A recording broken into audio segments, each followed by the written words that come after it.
আজ আমি খুবই শঙ্কিত হয়ে আপনাদের সামনে কথাগুলো বলতে বাধ্য হচ্ছি।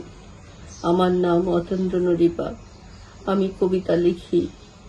কবিতার মাধ্যমে 2023 সালে মাঝামাঝিতে ফেসবুকে পরিচিত হয় অধ্যাপক আলী রিয়াজের সঙ্গে। আমার কথাগুলো মনোযোগ দিয়ে একটু শুনবেন আপনারা। আমাদের সঙ্গে অনেক কথা হতো।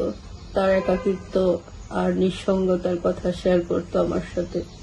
এভাবে আমাদের সম্পর্কটা একটু একটু করে গভীরের দিকে যাচ্ছিল। এর মাঝে গত বছর আওয়ামী লীগ সরকারের পতনের পর উনি ঢাকাতে আসেন ডক্টর ইউনূস সরকারের কাজ করার জন্য।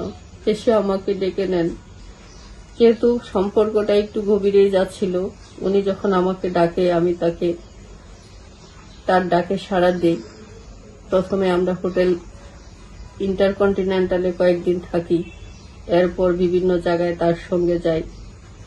আমাকে ছাড়া উনি বাঁচবেন না এমন কথা বলতেন, শুনতে ভালোই লাগতো। খুব শীঘ্রই বিয়ে করে আমাকে আমেরিকা নিয়ে যাবেন এমনটাই কথা ছিল। এর মধ্যে আমি কনসেপ্ট করি। আপনারা বলতে পারেন এই যুগে কেন এমন হলো। আসলে উনি বারবারই আমাকে বুঝিয়েছেন ওনার বেসিকটমি করানো, তাই প্রোটেকশনের প্রয়োজন নেই।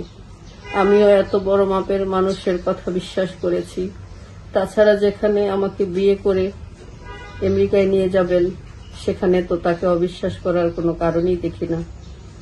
আলী রিয়াজ যখন জানতে পারে আমি প্রেগনেন্ট, তখন থেকে আমাকে ইগনোর করতে শুরু করলো।